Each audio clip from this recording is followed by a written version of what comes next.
میرا دل تیزی سے دھڑک رہا تھا۔ زندگی کے خوبصورت لمحات شروع ہونے جا رہے تھے۔ میں وجدان کی منتظر تھی جو اب تک کمرے میں نہیں آیا تھا۔ گھونگھٹ اوڑھے، اپنی انگلیوں کو مروڑتے، میں بس آنے والے پلوں کے بارے میں سوچ کر مسکرا رہی تھی۔ بہت غلط فہمیوں اور بہت ساری آزمائشوں کے بعد مجھے میری محبت ملنے جا رہی تھی۔ مجھے وجدان کا ساتھ نصیب ہو رہا تھا۔ میری نظر گھڑی پر گئی تو رات کا 1 بج رہا تھا۔ میں ایک دم ہی چونک گئی۔ 11 بجے میں اس کمرے میں آ کر بیٹھی تھی۔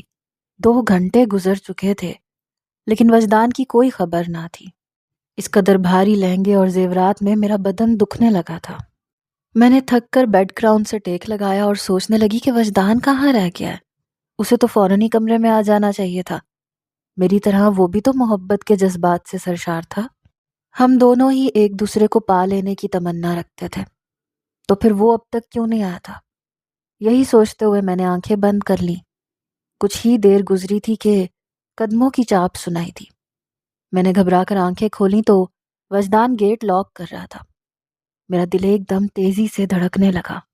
وہ پل آ گیا تھا جب ہم دونوں کی محبت ایک ہونے جا رہی تھی۔ میں نے جلدی سے گھونگھٹ اپنے چہرے پر گرایا، شرماتے ہوئے سکڑ کر بیٹھ گئی۔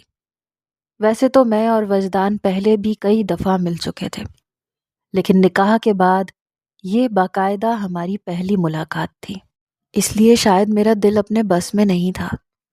میں اپنی مہندی پر نظریں جمائے اس میں وجدان کا نام دیکھ رہی تھی۔ میں نے سوچا تھا کہ وجدان کو بہت تنگ کروں گی، اس سے کہوں گی کہ میری مہندی میں اپنا نام تلاش کر کے دکھائے۔ یہی سوچتے میرے چہرے پر مسکراہٹ آئی تھی۔ پھر ایک دم ہی وجدان کی بھاری آواز کمرے میں گونجی، میرے بستر پر کیوں بیٹھی ہو؟ اٹھو، یہاں سے کھڑی ہو۔ وجدان کے لہجے میں اتنی سختی تھی کہ میں ایک دم ہی کانپ گئی۔ پھر میرے چہرے پہ مسکراہٹ آ گئی۔ میں ابھی بھی گھونگھٹ میں سر جھکائے بیٹھی تھی۔ مجھے یقین تھا وجدان میرے ساتھ مذاق کر رہا ہے۔ ہمیشہ سے ہی اسے عادت تھی مجھے تنگ کرنے کی، اسی لیے میں نے بنا سر اٹھائے آہستگی سے کہا کہ دلہن کا گھونگھٹ اٹھانا پڑتا ہے، اتنی آسانی سے میں آپ کو چہرہ نہیں دکھاؤں گی۔ آپ کو کیا لگتا ہے اس طرح ایکٹنگ کر کے آپ مجھے ڈرا دیں گے؟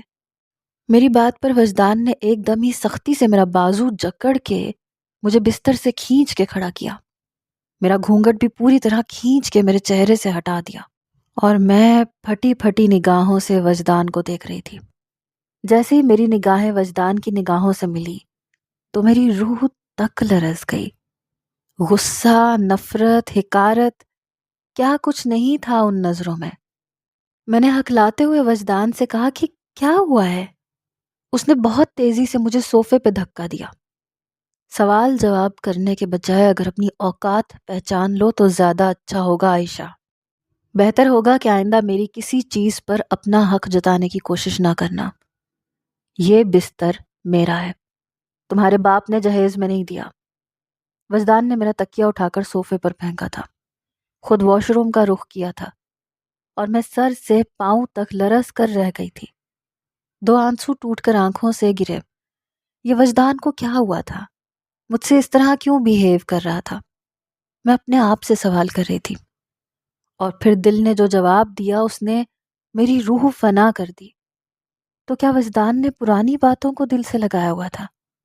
کیا وہ کچھ بھی نہیں بھولا تھا؟ تو پھر اس نے مجھ سے شادی کیوں کی تھی؟ میں بے یقینی کے عالم میں اپنا سر پکڑ کر بیٹھ گئی تھی۔ میں نے تو سوچا بھی نہیں تھا کہ وجدان ابھی تک ماضی کے ان پلوں میں اٹکا ہوگا جن سے میں کب کا باہر آ چکی تھی۔ میں تیزی سے اٹھی، میں نے واش روم کا دروازہ دھڑ دھڑانا شروع کر دیا۔ وجدان باہر نکلیں، بات کریں مجھ سے۔ میں تیزی سے اپنے لفظوں کو ترتیب دے رہی تھی۔ مجھے جاننا تھا کہ وجدان کو اچانک سے کیا ہو گیا ہے۔ ایک دم ہی واش روم کا دروازہ کھلا اور وہ میرے روبرو آ کر کھڑا ہوا۔ بات ٹاول لپیٹے وہ نفرت اور غصے سے مجھے دیکھ رہا تھا۔ تمہارا دماغ ٹھیک ہے؟ رات کے 2 بج رہے ہیں، یہ شریفوں کا گھر ہے، یہاں ہنگامہ نہ کرو۔ وجدان، آپ ایسے بات کیوں کر رہے ہیں؟ آپ کو کیا ہو گیا وجدان؟ سارے لفظ جیسے کہیں کھو گئے تھے۔ میں بس اتنا ہی پوچھ پائی تھی۔ وجدان نے گہری سانس بھری۔ بتاؤں مجھے کیا ہوا ہے؟ وہ ایک قدم آگے بڑھا، میرے قریب ہوا۔ اس کے بالوں سے پانی ٹپک رہا تھا، آنکھیں سرخ ہو رہی تھیں۔ دھیرے دھیرے میری جانب قدم بڑھاتا وہ میرے بالکل قریب آ چکا تھا۔ بڑی تیزی سے اس نے اپنے بازو سے میری کمر کو جکڑ کے مجھے اپنے قریب کیا۔ میری سانس اٹکنے لگی تھی۔ میں بس پھٹی پھٹی نگاہوں سے وجدان کو دیکھ رہی تھی، جس نے بہت زور سے میری کلائی کو اپنے دوسرے ہاتھ میں جکڑ لیا تھا۔ چھن چھن چوڑیاں چھنکتی ٹوٹتی چلی گئیں۔ وہ بس خاموشی سے میرے چہرے پر نظریں جمائے مجھے گھور رہا تھا اور میری آنکھوں سے آنسو بہنے لگے۔ بہت ہو گیا عائشہ میڈم، اب تمہارے یہ آنسو مجھ پر اثر نہیں کرتے۔ جتنا بے وقوف بنانا تھا تم بنا چکی ہو۔ شکر ادا کرو میرا کہ تمہارے باپ کی عزت رکھنے کے لیے تم سے نکاح کر لیا، ورنہ تم تو اس قابل بھی نہیں کہ تمہاری طرف نظر اٹھا کر بھی دیکھا جائے۔ کیا مطلب ہے وجدان؟ کیا آپ نے یہ شادی صرف میرے بابا کی وجہ سے کی ہے؟ کیا آپ کو مجھ سے محبت نہیں رہی؟ میں حیرانگی سے وجدان کو دیکھ رہی تھی، جس کی نگاہوں میں محبت جیسے پاکیزہ جذبے کی ایک رمق بھی مجھے نظر نہ آئی۔ محبت، محبت کا لفظ تمہارے منہ سے اچھا نہیں لگتا عائشہ۔ تمہیں پتہ بھی ہے محبت کیا ہوتی ہے؟ جو کچھ تم کر چکی ہو اس کے بعد محبت تو کیا، میں تمہیں اپنی نفرت کا حقدار بھی نہیں سمجھتا۔ میں نے تمہیں اپنا نام دے دیا ہے، اسے تم میرا احسان سمجھ لو۔ ایک جھٹکے سے وجدان نے مجھے چھوڑا تھا اور میں لڑکھڑا کر پیچھے ہوئی تھی۔ اپنی ہی ٹوٹی ہوئی چوڑیوں پر پاؤں پڑنے سے میرے پیروں میں سے خون نکلا تھا۔ ایک دبی دبی سی سسکاری کے ساتھ میں نے اپنے کٹے ہوئے پاؤں کی طرف نظر ڈالی۔ مہندی کے سرخ رنگ کے ساتھ خون کا سرخ رنگ شامل ہو چکا تھا، لیکن وجدان کو اس بات سے ہرگز بھی کوئی فرق نہیں پڑا تھا۔ وہ گنگناتے ہوئے شیشے کے آگے جا کے کھڑا ہو گیا۔ وہ اپنے بال سیٹ کر رہا تھا۔ میں نے اپنے آنسوؤں پر ضبط کا پہرا بٹھایا، اپنے کٹے ہوئے پیر کو دیکھنے لگی۔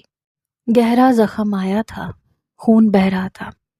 میں خود ہی اپنا لہنگا سمیٹے واش روم میں گئی اور نل کے نیچے اپنا پاؤں لگا کر نلکا کھول دیا۔ ٹھنڈا یخ پانی میرے پیر کو بھگو گیا تھا۔ چند لمحوں میں خون بھی رک گیا تھا۔ میں واپس کمرے میں آئی۔ وجدان بستر پر ترچھا لیٹا ہوا تھا، اپنا موبائل فون چلا رہا تھا۔ جس انداز میں وہ لیٹا تھا اس سے صاف ظاہر تھا کہ وہ مجھے اس بستر پر تو جگہ دینے والا نہیں تھا۔ بنا کچھ کہے میں نے الماری میں سے اپنا ایک لباس نکالا اور واش روم کی طرف بڑھ گئی۔ کچھ ہی دیر بعد جب میں کمرے میں آئی تو کمرے کی لائٹس بند تھیں۔ میرا تکیہ نیچے زمین پہ پڑا ہوا تھا۔ میں نے اپنے زیورات اور کپڑے ایک طرف ڈالے، تکیہ اٹھا کے صوفے پہ ہی لیٹ گئی۔ میں وجدان سے بات کرنا چاہتی تھی، پوچھنا چاہتی تھی کہ آخر وہ میرے ساتھ اس طرح کا سلوک کیوں کر رہا ہے۔ میں جانتی تھی وہ جاگ رہا ہے، لیکن مجھ میں اتنی ہمت نہیں تھی کہ اس کے قریب جا کر اسے چھیڑتی۔ اس کی نفرت تو میں دیکھ ہی چکی تھی، مزید ذلت اٹھانے کی مجھ میں ہمت نہیں تھی۔ شاید صبح تک اس کا غصہ ٹھنڈا ہو جاتا، یہی سوچ کر میں نے اپنے آپ کو سمجھایا تھا۔ میں وجدان کو اب سے نہیں بچپن سے جانتی تھی۔ مجھے معلوم تھا اس کا غصہ زیادہ دیر کا نہیں ہوتا، لیکن اس بار شاید یہ میری غلط فہمی ثابت ہونے والی تھی، کیونکہ وجدان کو مجھ پر غصہ نہیں تھا بلکہ مجھ سے نفرت ہو چکی تھی۔ ساری رات میں صوفے پر ٹھٹھرتے ہوئے کروٹیں بدلتی رہی۔ سردی نے اچانک ہی زور پکڑا تھا، شاید باہر بوندا باندی بھی ہو رہی تھی، لیکن مجھے تو صرف اور صرف وجدان کا خیال ستا رہا تھا۔ کیا وہ اب بھی مجھ سے خفا تھا؟ میں تو آج کی رات کو لے کر کتنے سپنے سجائے بیٹھی تھی، سارے سپنے اچانک ہی ٹوٹ کر چکنا چور ہو گئے تھے۔ میں نے تو سوچا تھا کہ وجدان اپنی محبت سے میری تنہائیوں کو، میری ویرانیوں کو دور کر دے گا۔ اس کا عشق میرے دل کی بنجر زمین کو سیراب کر دے گا، لیکن اس نے تو مجھے اور بھی تنہا کر دیا تھا۔ شاید کہیں نہ کہیں غلطی میری ہی تھی۔ آنکھیں بند کرتے ہی میں ماضی کے دریچوں میں اتر گئی۔ وجدان مجھے بچا لو، دیکھو مما بہت غصے میں ہے۔ میں دوڑتے ہوئے وجدان کے پیچھے چھپ گئی تھی۔ 13 سالہ وجدان جو خود بھی ایک بچہ تھا، اس نے فوراً سے میری مما کے آگے خود کو پیش کر دیا تھا۔ چاچی عائشہ کی غلطی نہیں ہے، میری غلطی ہے۔ میں نے اس سے کہا تھا کہ وہ فریج میں سے ٹھنڈا پانی لے کے آئے۔ وجدان نے فوراً سے میرے گناہ کو اپنے کندھوں پر لے لیا تھا۔ وجدان تمہیں پتہ ہے نا عائشہ کو ٹھنڈا پانی بالکل سوٹ نہیں کرتا۔ تم نے اس سے ٹھنڈا پانی کیوں منگوایا بیٹے؟ تمہارے بہانے خود بھی پی لے گی اور پھر ہسپتال لے جانا پڑے گا۔ مما کا غصہ اب بھی عروج پر تھا۔ سوری چاچی، اب ایسا نہیں ہوگا۔ مما مجھے غصے سے گھورتی ہوئی چلی گئی۔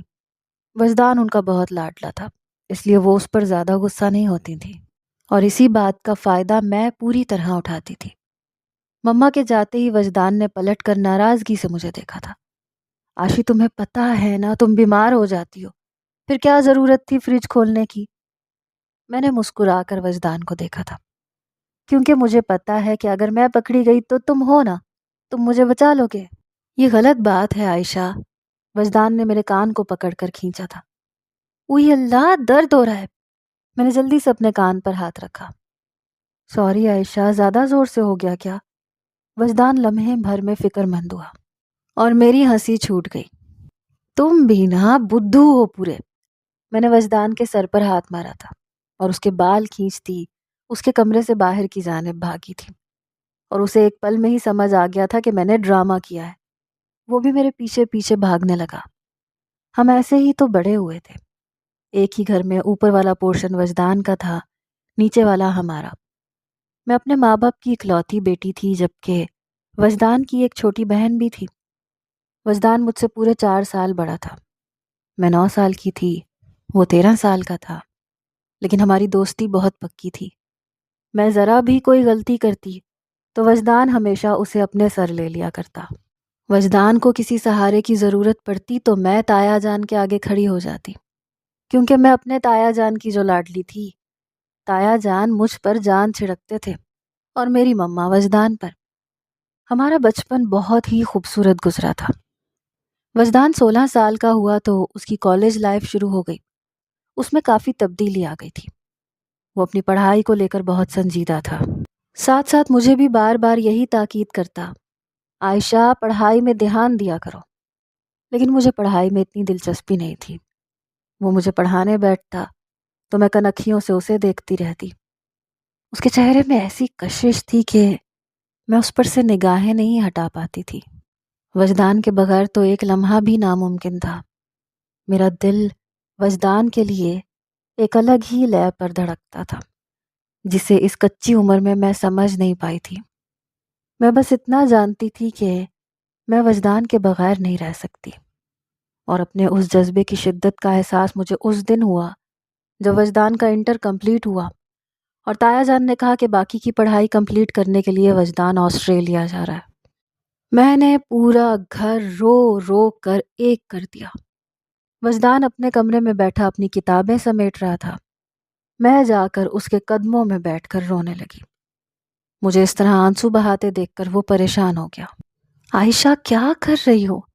میں بس کچھ عرصے کے لیے جا رہا ہوں، ڈگری پوری کرتے ہی واپس آ جاؤں گا۔ وہ مجھے محبت سے سمجھا رہا تھا۔ 18 سالہ وجدان میرے دل کی ہر دھڑکن میں بسا کرتا تھا۔ یہ بات میں اسے کیسے سمجھاتی کہ اس کے بغیر نہ میری صبح ہوتی تھی نہ شام۔ میں نے روتے ہوئے وجدان کے سینے پر سر رکھ دیا۔ میں صرف 14 سال کی تھی۔ محبت کیا ہوتی ہے یہ مجھے معلوم نہیں تھا، لیکن وجدان سے جدائی مجھے مار دے گی اس بات کا احساس مجھے بخوبی تھا۔ میں نے وجدان کی آنکھوں میں آنکھیں ڈال کر اس بات کا اعتراف بھی کر لیا تھا کہ میں اس کے بغیر ایک پل بھی نہیں رہ سکتی۔ عمر کے جس حصے میں وہ تھا، وہ ایک لمحے میں میرے جذبات کو بھانپ گیا تھا۔ کتنی ہی دیر وہ خاموشی سے مجھے دیکھتا رہا، پھر اس نے آہستگی سے مجھے اپنے سینے سے لگا لیا۔ عائشہ، بس کچھ عرصے کی بات ہے، میں واپس آ جاؤں گا تو پھر ہم ہمیشہ کے لیے ایک ہو جائیں گے۔ اس کے اس جملے پر میں متحیر رہ گئی تھی، بس حیرت سے اسے تکنے لگی۔ اس کے چہرے پر دھیمی سی مسکراہٹ آ گئی۔ میں جانتا ہوں تم میرے بغیر نہیں رہ سکتی، اور یہ بھی جانتا ہوں کہ تم میرے لیے کیسے جذبات رکھتی ہو، لیکن ہر چیز کا ایک وقت ہوتا ہے عائشہ۔ تم ابھی اپنی پڑھائی پہ فوکس کرو، مجھے بھی اپنا فیوچر بنانے دو، تاکہ ہم ایک ساتھ مل کر ایک اچھی زندگی گزار سکیں۔ میری انگلیوں سے کھیلتے ہوئے وجدان نے آہستگی سے اپنے جذبات کا اعتراف بھی کر لیا تھا، اور میرے ارد گرد جیسے روشنیاں ہی روشنیاں بکھر گئی تھیں۔ میں بہت زیادہ خوش تھی۔ میں اس سفر میں تنہا نہیں تھی، اس بات کا احساس بہت خوبصورت تھا۔ وجدان کے جانے کا وقت آیا تو ایئرپورٹ پر میرے آنسو تھمتے ہی نہیں تھے، یہاں تک کہ وجدان نے جانے سے پہلے میرے ماتھے کو چوم کر مجھے الوداع کہا تھا، اور پھر وہ پورے 4 سال کے لیے آسٹریلیا چلا گیا۔ اس کے جاتے ہی جیسے گھر ویران ہو گیا۔ میری مما اسے ہر وقت یاد کرتی، تایا جان اور تائی جان کا حال بھی ایسا ہی تھا، لیکن وقت کا کام گزرنا ہے سو وہ گزرنے لگا۔ میں فون پر وجدان سے گھنٹوں باتیں کرتی، وہ بھی میری باتیں بہت غور سے سنتا، میرے سنگ ہنستا، کھلکھلاتا، میری ہر تکلیف پر وہ بکھر سا جاتا۔ جب میں بیمار ہوتی، وجدان کا بس نہیں چلتا تھا کہ وہ کسی طرح سے واپس آ جائے، لیکن میں ہمیشہ اسے یہ کہہ کر منع کر دیتی کہ بس کچھ ہی وقت کی بات ہے، ہم دونوں نے حالات سے سمجھوتا کر لیا تھا۔ ویسے بھی میرا ماننا تھا کہ فاصلے محبتوں کو کم نہیں کرتے بلکہ اور بڑھا دیتے ہیں، اور ہر گزرتے دن کے ساتھ میری اور وجدان کی محبت بڑھتی چلی گئی۔ لیکن کبھی کبھی کوئی تیز ہوا کا جھونکا تناور درخت کو بھی گرا دیتا ہے۔ اگر محبت میں یہی جھونکا پڑ جائے تو پھر محبت بھی زمین بوس ہو جاتی ہے، اور میری محبت کے ساتھ بھی ایسے ہی ہوا تھا۔ وجدان کی بہن ہمنا اور میں ایک ساتھ کالج جانے لگے تھے۔ میں نے اپنی پڑھائی پر پہلے سے زیادہ توجہ دینی شروع کر دی تھی۔ پہلے وجدان تھا جو زبردستی مجھے بٹھا کر پڑھایا کرتا تھا، اب میں خود اس کے نام پر پڑھتی تھی کہ کہیں میرا خراب رزلٹ اسے تکلیف نہ دے۔ پھر ایک شام اچانک تایا جان نے ایک ایسی خبر سنائی کہ ہم لوگ حیران رہ گئے۔ تایا جان کہنے لگے کہ میرے ایک دوست نے اپنے بیٹے کے لیے ہمنا کا ہاتھ مانگا ہے، لوگ بہت اچھے ہیں، لڑکے نے ماسٹرز کیا ہوا ہے، اب اپنا کاروبار سنبھال رہا ہے، ایسے رشتے قسمت سے ملتے ہیں، اس لیے میں نے انہیں ہاں کہہ دی ہے، شام کو وہ لوگ ہمنا کو دیکھنے کے لیے آئیں گے۔ یہ سن کر ہمنا بہت روئی کہ اسے ابھی شادی نہیں کرنی، لیکن پھر تایا جان کے ساتھ ساتھ تائی جان نے، میری مما نے بھی اسے سمجھایا کہ آج نہیں تو کل شادی تو کرنی ہے، اگر اچھا رشتہ آ رہا ہے تو پھر انکار نہیں کرنا چاہیے، لیکن اگر تمہیں پسند نہ آئے تو ہم منع کر دیں گے، بس ایک بار مل لو۔ اس بات پر ہم ناراضی ہو گئی، البتہ تایا جان نے سختی سے مجھے اور ہمنا کو منع کیا تھا کہ فی الحال وجدان کو اس رشتے کے بارے میں کچھ نہیں بتانا، کیونکہ وجدان اس بات کے خلاف تھا کہ پڑھائی کے درمیان میں منگنی یا شادی کی کوئی بات کی جائے، جبکہ تایا جان اس رشتے پر بہت مطمئن اور خوش تھے، اس لیے وہ چاہتے تھے کہ ہمنا کی منگنی کر دی جائے اور پھر وجدان کے واپس آتے ہی اس کی رخصتی بھی ہو جائے۔ تایا جان نے خاص کر سختی سے مجھے کہا تھا کہ وجدان کو ایک لفظ بھی نہ بتانا، اور میں نے بھی حامی بھر لی تھی۔ گھر میں سبھی جانتے تھے کہ سب سے زیادہ وجدان سے میں ہی بات کرتی ہوں، اسی لیے مجھے ہی بار بار یہ بات کہی جا رہی تھی۔ میں نے بھی خود کو اس بات کا پابند کر لیا کہ غلطی سے بھی وجدان کے سامنے ذکر نہیں کروں گی۔ میں اور ہمنا ایک ہی عمر کے تھے، رشتے والی بات پر میں نے اسے خوب تنگ کیا۔ پھر شام ہوتے ہی میں نے اسے خود اپنے ہاتھوں سے سجایا اور چھیڑنے لگی، تو وہ بھی ہنس کے کہنے لگی کہ وہ دن دور نہیں جب وجدان بھائی کے آتے ہی میرے ساتھ تمہارے ہاتھ بھی پیلے ہو جائیں گے۔ اسے بھی میری اور اپنے بھائی کی محبت کا علم تھا، اور اس کی بات پر میں ایک دم ہی شرما گئی تھی۔ ہمنا اس بات پر لڑکے والوں سے ملنے کے لیے راضی ہو گئی تھی کہ اگر اسے وہ لوگ سمجھ نہ آئے تو وہ انکار کر دے گی، اور اس بات پر گھر میں کسی کو کوئی اعتراض نہیں تھا۔ میں نے اسے تیار کیا، پھر چائے کی ٹرے ریڈی کر کے اس کے ہاتھ میں پکڑا دی۔ وہ دوپٹہ سنبھالتی ہوئی مہمانوں کے آگے چلی گئی، اور میں تیزی سے باورچی خانہ سمیٹنے لگی۔ اچانک ہی میری نظر دوسری ٹرے پر پڑی، اور میں نے سر پکڑ لیا۔ سموسے والی ٹرے تو باورچی خانے میں ہی رہ گئی تھی، اور ہمنا بھی پلٹ کر نہیں آئی تھی۔ کچھ دیر میں انتظار کرتی رہی کہ مما یا تائی جان میں سے کوئی ڈرائنگ روم سے باہر آ جائے، لیکن کوئی بھی نہ آیا۔ جب کچھ دیر اور گزر گئی تو میں خود ہی وہ پلیٹ اٹھائے ڈرائنگ روم میں چلی گئی، اور شاید یہ میری سب سے بڑی غلطی تھی۔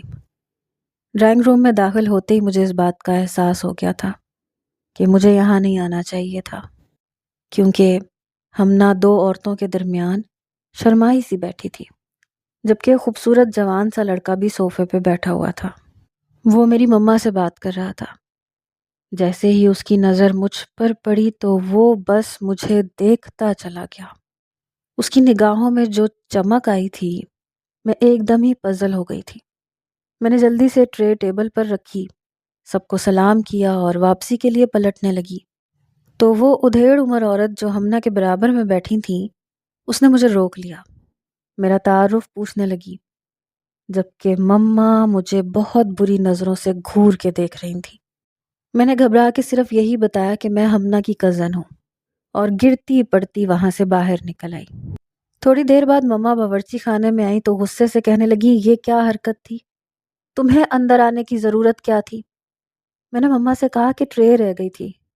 وہ کہنے لگی کہ آواز لگا دیتی یا پھر رہنے دیتی، لیکن اس طرح سے درمیان میں آنے کی کوئی تک نہیں بنتی۔ اگر کچھ بھی اونچ نیچ ہوئی تو بھابھی کیا سوچیں گی؟ مما کی بات سن کر میں حیران رہ گئی۔ میں نے کہا، آپ کیسی باتیں کر رہی ہیں؟ ہمنا میری بہن ہے، میں بھی اس کا بھلا چاہتی ہوں۔ میں نے جان بوجھ کے ایسا ویسا کچھ نہیں کیا، اور وہ لوگ ہمنا کو دیکھنے آئے ہیں تو ان کی نظر مجھ پر کیوں ٹھہرے گی؟ مما نے انکار میں سر ہلایا، کہنے لگی، تم ان باتوں کو نہیں سمجھتی ہو بیٹا، نہ جانے بھابھی کیا سوچیں گی، اور لڑکے والے جس طرح تمہیں دیکھ رہے تھے، میرا تو دل بیٹھا جا رہا ہے۔ تم بھی جانتی ہو کہ تم ہمنا سے زیادہ خوبصورت ہو، تمہاری رنگت زیادہ دمکتی ہوئی ہے، جبکہ ہمنا تمہارے مقابلے میں تھوڑی سانولی ہے، اور لوگ ایسی باتوں کو بہت زیادہ سیریس لیتے ہیں۔ مما کی بات سن کر میں پہلے حیران ہوئی، پھر میں نے مسکرا کے کہا کہ مما، ہمنا سانولی ضرور ہے لیکن بہت زیادہ اٹریکٹیو ہے، آپ بالکل بے فکر رہیں، کچھ نہیں ہوگا۔ میں نے مما کو تسلی دے دی۔ کچھ دیر بعد لڑکے والے چلے گئے۔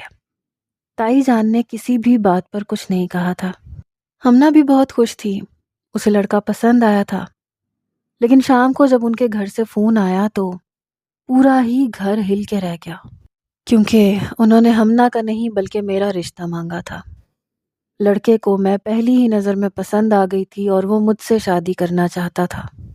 یہ بات سن کر تائی جان کو بہت دھکا پہنچا۔ مما کا شرمندگی سے برا حال تھا، جبکہ میں حیران پریشان کھڑی تھی۔ اور پھر میری نظر ہمنا پر پڑی تو مجھے احساس ہوا کہ بہت کچھ غلط ہو چکا ہے۔ اس کے چہرے کے تاثرات ایسے تھے جیسے اس کی ہستی میں زلزلہ آ چکا ہو۔ وہ نفی میں سر ہلاتے ہوئے اپنے کمرے کی طرف چلی گئی۔ میں تیزی سے اس کے پیچھے گئی، لیکن اس نے کمرے کا دروازہ بند کر لیا تھا۔ یہ انکار وہ برداشت نہیں کر سکی، کیونکہ اسے پہلی ہی نظر میں زوریز پسند آ گیا تھا، اور اسے یقین تھا کہ اس کا رشتہ بہت آسانی سے پکا ہو جائے گا، لیکن میری وجہ سے سب کچھ خراب ہو گیا تھا، اور اب مجھے بھی اس بات کا شدید پچھتاوا ہوا تھا۔ میں نے زور زور سے دروازہ پیٹا، لیکن اس نے دروازہ نہ کھولا۔ مما نے غصے میں مجھے آواز دی، کہنے لگی، عائشہ، تم اپنے کمرے میں جاؤ، کیونکہ بڑوں میں بیٹھک لگ چکی تھی۔ تایا جان کا کہنا تھا کہ لڑکا بہت اچھا ہے، اس لیے اگر وہ عائشہ کا ہاتھ مانگ رہے ہیں تو ہمیں انکار نہیں کرنا چاہیے، جبکہ مما اور بابا دونوں تایا جان کے آگے خاموش بیٹھے تھے۔ لیکن تائی جان کا کہنا تھا کہ ہم ایسے گھر میں عائشہ کی شادی نہیں کر سکتے جو دیکھنے تو ہمنا کو آئے ہیں لیکن پسند عائشہ کو کر کے چلے گئے۔ ہمنا کے دل پر کیا گزرے گی؟ انہیں اپنی اکلوتی بیٹی کی پرواہ تھی۔ چاروں آپس میں سر جوڑے بیٹھے تھے اور میرے دل پر قیامت گزرنے لگی تھی۔ میں نے صرف ہمنا کے حق میں ہی برا نہیں کیا تھا، بلکہ اپنے حق میں بھی بہت برا کیا تھا۔ یہ سوچ کر ہی میری جان نکل رہی تھی کہ اگر تایا جان نے میرے رشتے کے لیے ہاں کر دی تو میرا کیا ہوگا؟ رہ رہ کے وجدان کا خیال مجھے ستا رہا تھا۔ دل چاہ رہا تھا اسے فون کروں، اسے سب کچھ بتا دوں۔ ایک وہی تھا جو سب کچھ ٹھیک کر سکتا تھا، لیکن پھر وہ وعدہ یاد آ جاتا جو میں نے تایا جان سے کیا تھا۔ تایا جان نے سختی سے کہا تھا کہ وجدان کو فون نہیں کرنا۔ میں نے اپنی انگلیوں کو مروڑتے ہوئے دروازے سے لگ کے کھڑی ہو گئی۔ مجھے بس باہر سے آتی آوازوں کو سننا تھا۔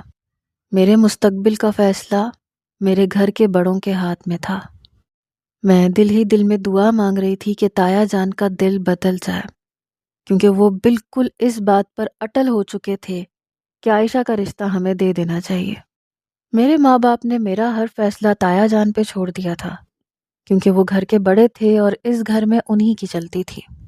لیکن بس تائی جان تھی جو راضی نہیں تھی، اور پھر اچانک ہی تایا جان کا آخری فیصلہ مجھے سنائی دیا اور میرے قدموں تلے سے زمین نکل گئی۔